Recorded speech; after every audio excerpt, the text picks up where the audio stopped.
Welcome back to the channel. This side Yashoda Verma. और आज की क्लास में हम सर्वनाम को इस तरीके से कंप्लीट करेंगे कि दोबारा हमें सर्वनाम देखने की जरूरत ही ना पड़े। आप किसी भी एग्जाम की तैयारी कर रहे हो, आप किसी भी क्लास में हो, हर सब्जेक्ट में हर क्लास में सर्वनाम आता ही आता है। तो चलिए शुरू करते हैं। सबसे पहले हम सर्वनाम की डेफिनेशन को देखते हैं कि सर्वनाम किसे कहते हैं। देखो, संज्ञा के स्थान पर जो भी चीजें प्रयोग होती हैं उन्हें हम सर्वनाम कहते हैं। आप डेफिनेशन देख सकते हैं कि जो शब्द संज्ञा के स्थान पर प्रयोग किए जाते हैं उन्हें सर्वनाम कहते हैं। एग्जाम्पल दे रखा है, जैसे राम पढ़ता है। ठीक है, राम पढ़ता है, उसको हम बोल सकते हैं वह पढ़ता है। ठीक, या हम कह सकते हैं कि राम लिखता है। मान लो कोई पूरी लाइन है, उसमें कोई राम पर्सन है या बच्चा है, वो काम कर रहा है। ठीक है, तो मैं बोलती हूँ कि राम पढ़ रहा है या पढ़ता है। राम खाना खाता है, राम बाजार जाता है, राम स्कूल जाता है, राम खाना बनाता है। तो ये बार बार राम राम राम शब्द रिपीट हो रहा है। तो इसी को खत्म करने के लिए हम नए शब्द का यूज करते हैं। जैसे राम पढ़ता है, वह बाजार जाता है। राम गाना गाता है, वह नाचता है। ठीक है, तो यहाँ पर देखो एक एग्जाम्पल दे रखा है, राम पढ़ता है, वह पढ़ता है। ठीक, यहाँ पर वह जो है, वह शब्द हमारा क्या कहलाता है? सर्वनाम कहलाता है। एक बार दोबारा सुन लीजिए। संज्ञा के स्थान पर जो भी शब्द प्रयोग किए जाते हैं उन्हें हम सर्वनाम कहते हैं। जैसे राम पढ़ता है, इसके स्थान पर हम कह सकते हैं कि वह पढ़ता है। तो यहाँ पर वह शब्द जो है हमारा सर्वनाम कहलाएगा। चलते हैं नेक्स्ट स्लाइड में। इसमें हम जानेंगे सर्वनाम के प्रमुख भेद, कि सर्वनाम के कितने भेद होते हैं। तो बेसिकली सर्वनाम के 6 भेद होते हैं। वो कौन कौन से भेद होते हैं, चलिए देखते हैं। सर्वनाम के 6 भेद होते हैं। कौन से? पहला है हमारा पुरुषवाचक सर्वनाम। पहला कौन सा है? पुरुषवाचक सर्वनाम। दूसरा है हमारा निश्चयवाचक सर्वनाम। कौन सा? निश्चयवाचक सर्वनाम। तीसरा है हमारा अनिश्चयवाचक सर्वनाम। क्या है? अनिश्चयवाचक सर्वनाम। चौथा है हमारा प्रश्नवाचक सर्वनाम। क्या है? प्रश्नवाचक सर्वनाम। आप सब भी मेरे साथ इन शब्दों को रिपीट कीजिएगा पीछे पीछे, ताकि आपको भी ये चीजें याद हो जाए। पांचवा है हमारा संबंधवाचक सर्वनाम। और छठा और आखिरी है हमारा निजवाचक सर्वनाम। चलिए एक एक को हम बहुत ही आसान शब्दों में पढ़ लेते हैं, जिससे कि हमें चीजें याद हो जाए। चलो देखते हैं। पहला है हमारा, क्या है? पुरुषवाचक सर्वनाम। पुरुषवाचक सर्वनाम। तो पुरुषवाचक सर्वनाम क्या होता है? यहाँ देखो डेफिनेशन, कि जो वक्ता या श्रोता, मतलब जो बोल रहा हो या सुन रहा हो, या किसी अन्य व्यक्ति के लिए या किसी थर्ड पर्सन के लिए प्रयुक्त हो, उन्हें हम क्या बोलते हैं? पुरुषवाचक सर्वनाम। ठीक है, पुरुषवाचक सर्वनाम में अब ये मत समझिएगा कि सिर्फ और सिर्फ पुरुषों के बारे में डिस्कस किया जाएगा। इसमें पुरुष और महिला सभी चीजें आ जाएंगी। ओके, पुरुषवाचक सर्वनाम को पुरुष समझकर आप कंफ्यूज नहीं होंगे। ठीक है, क्योंकि पुरुष का मतलब सिर्फ पुरुष नहीं है। यहाँ पर पुरुषवाचक सर्वनाम में महिला और पुरुष दोनों ही ऐड है। ठीक है, एक बार दोबारा डेफिनेशन देखेंगे कि पुरुषवाचक सर्वनाम किसे कहते हैं। कि जो वक्ता, श्रोता और किसी अन्य व्यक्ति के लिए शब्द प्रयुक्त होते हैं उन्हें हम बोलते हैं पुरुषवाचक सर्वनाम। ठीक है, अब उसमें 3 तरीके के पुरुष होते हैं। एक जो कहने वाला होता है। ठीक है, मान लो मैं यहाँ पर कह रही हूँ, तो मैं कौन सी पुरुष हुई? उत्तम पुरुष।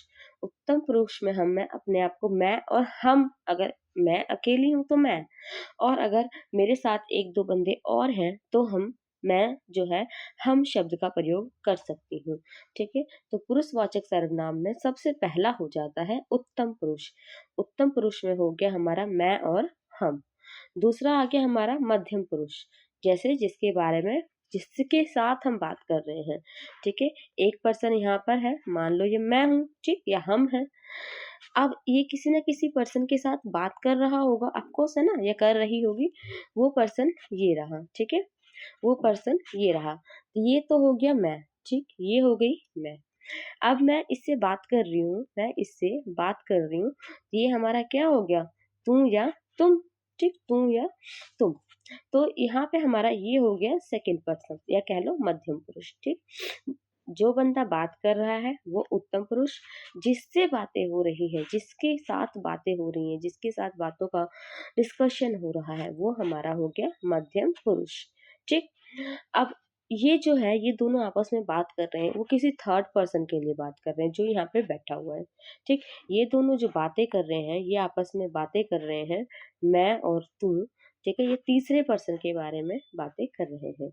जो तीसरा पर्सन यहाँ पर क्या कहलाएगा, या तो ये अकेला हो सकता है तो वह हो जाएगा, या एक दो पर्सन के साथ हो सकता है तो वो हमारा वे हो जाएगा।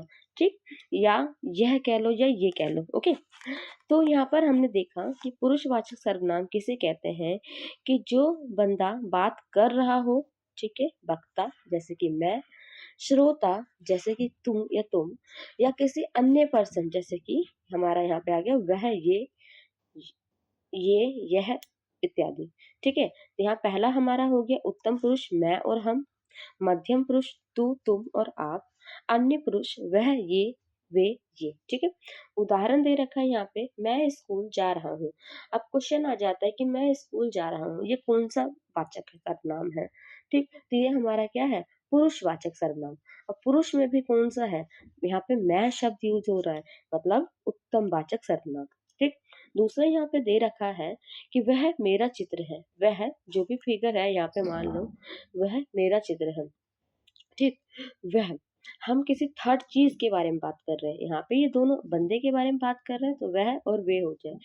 ठीक है, यहाँ पे कोई चीज के बारे में बातें कर रही है तो ये हमारा क्या है, यह हो गया या वह हो गया। ओके, तो ये हमारा क्या है, अन्य पुरुष सर्वनाम। उम्मीद करती हूँ कोई आपको ये पुरुष पहला जो हमारा है सर्वनाम का भेद, पुरुषवाचक सर्वनाम आपको याद हो गया होगा। सेकंड पे चलते हैं, सेकंड है हमारा निश्चयवाचक सर्वनाम। क्या है निश्चयवाचक सर्वनाम? निश्चयवाचक सर्वनाम क्या होता है कि जो किसी निश्चित व्यक्ति या वस्तु की ओर संकेत करता हो। नाम से ही समझ आ रहा है कि निश्चय, कंफर्म है ना, कंफर्म, कि किसी निश्चित चीजों या कंफर्म चीजों के बारे में हम बातें कर रहे हैं। तो निश्चयवाचक सर्वनाम क्या है कि जो किसी निश्चित व्यक्ति या वस्तु की ओर संकेत करे उसे हम बोलते हैं निश्चयवाचक सर्वनाम। जैसे कि यह मेरी किताब है, ये किताब जो है ये मेरी है, 100%, 100% मेरी है, मतलब ये तो निश्चित है। वह लड़का बहुत तेज है, बहुत तेज है, यहाँ पे बहुत तेज है। ठीक है, वही लड़का है जो बहुत तेज है, यहाँ पर निश्चयवाचक सर्वनाम है। चलते हैं नेक्स्ट स्लाइड पे, हमारा थर्ड जो है सर्वनाम का तीसरा भेद वो है हमारा अनिश्चयवाचक सर्वनाम। क्या है अनिश्चयवाचक सर्वनाम? अनिश्चय, नाम से समझ आ रहा है हमें कि हमें कंफर्म नहीं है कि क्या है। ठीक, जो हमारा मैटर है एक्चुअल में हमें उसकी जानकारी नहीं है।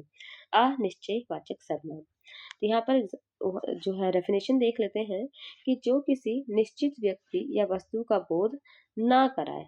ठीक है, या कह लो कि जो किसी अनिश्चित व्यक्ति या अनिश्चित वस्तु का बोध कराए वह हमारा क्या है, अनिश्चयवाचक सर्वनाम, है ना।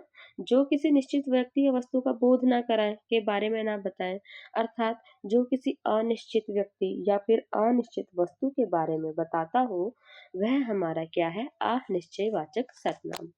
एग्जाम्पल्स दे रखे हैं यहाँ पे कि कोई दरवाजे पर है, दरवाजा है, दरवाजे के बाहर कोई है लेकिन कौन है हमें नहीं पता।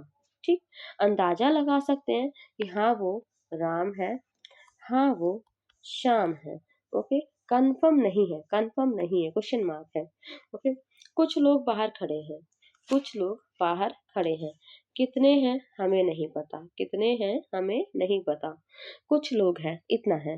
ठीक, तो ये हमारा क्या कहलाया, अनिश्चयवाचक सर्वनाम। एक बार दोबारा देख लो डेफिनेशन को ताकि याद हो जाए कि अनिश्चयवाचक सर्वनाम उसे कहते हैं जो किसी अनिश्चित व्यक्ति या अनिश्चित वस्तु का बोध कराए के बारे में जानकारी दे। फोर्थ है हमारा प्रश्नवाचक सर्वनाम। नाम से समझ आ रहा है कि कहीं ना कहीं प्रश्न के बारे में डिस्कशन होगा, है ना, प्रश्न आएगा।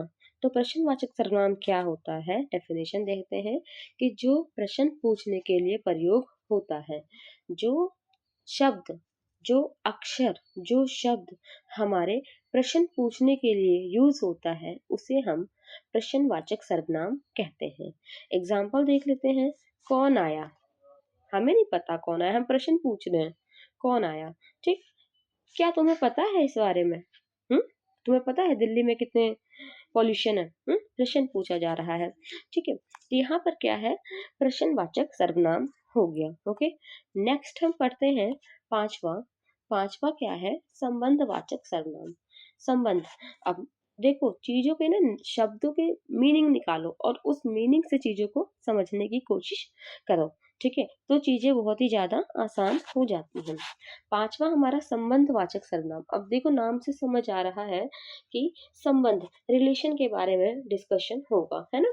संबंध, ठीक है, तो डेफिनेशन देखते हैं कि जो दो वाक्यों को आपस में जोड़ते हैं और संबंध बताते हैं। क्या करते हैं? संबंध बताते हैं। तो संबंधवाचक सर्वनाम में क्या है कि दो वाक्य आपस में ऐड होते हैं और उसका रिलेशन बताते हैं। ये हमारा क्या कहलाता है? संबंधवाचक सर्वनाम।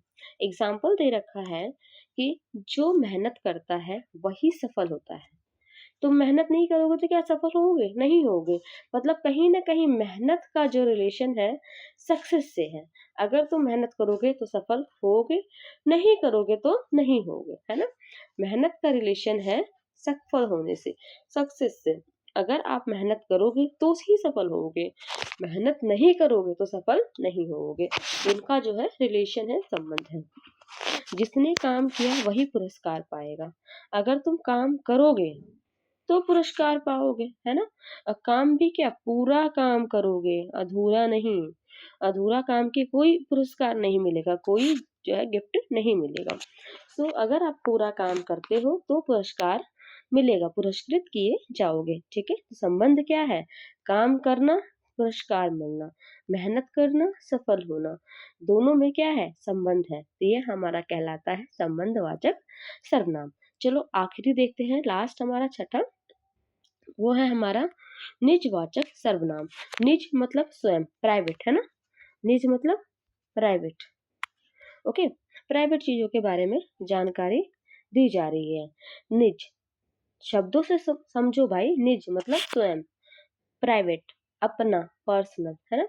सो जो स्वयं या अपने आप का बोध कराए वह हमारा निजवाचक सर्वनाम होता है। जिस शब्द से सिर्फ और सिर्फ हमारे अपने के बारे में जानकारी मिलती हो वह हमारा निजवाचक सर्वनाम होता है। एग्जाम्पल दे रखा है, मैं स्वयं यह काम करूंगा। मैं स्वयं यह काम करूंगा, कोई काम है वो मैं खुद ही करूंगा, मुझे औरों पर भरोसा नहीं है। तो ये हमारा क्या है? निजवाचक सर्वनाम। वह खुद वहां गया, वो अपने आप ही वहां पे गया, मैंने नहीं भेजा, मेरा कोई रोल नहीं है। वो उसमें जो वहां पर वो बंदा गया उसमें उसका खुद का स्वार्थ है, खुद का स्वार्थ है, निज स्वार्थ है। ठीक है, तो उम्मीद करती हूँ कि आपको ये जो है छह जो भी हमारा है सर्वनाम के भेद आपको समझ आया हो। ठीक है, एक बार हम ये देख लेते हैं इसको जो है पढ़ने का, याद करने का आसान सा तरीका। जैसे कि हमारा यहाँ पर दे रखा है क्या, सर्वनाम के भेद। ठीक है, 6 हैं, तो इसको आसानी से याद करने का एक शॉर्ट ट्रिक है, अनाप सनाप। ठीक है, अनाप सनाप। आ मतलब अनिश्चयवाचक सर्वनाम। ना मतलब निश्चयवाचक सर्वनाम। प मतलब पुरुषवाचक सर्वनाम। ठीक है, ये हमारा क्या हो गया? अनाप। अनिश्चयवाचक सर्वनाम, निश्चयवाचक सर्वनाम और पुरुषवाचक सर्वनाम। ये हमारा हो गया सनाप। ठीक, सा मतलब संबंधवाचक सर्वनाम, ना मतलब निजवाचक सर्वनाम और पा मतलब पुरुष प्रश्नवाचक सर्वनाम। ठीक है, उम्मीद करती हूँ कि आपको ये ट्रिक पसंद आई हो। अगर वीडियो पसंद आई हो तो वीडियो को लाइक करें, चैनल को सब्सक्राइब करें और ज़्यादा से ज़्यादा लोगों को शेयर करें। मिलते हैं नेक्स्ट वीडियो में। Till then have a nice day. Thank you.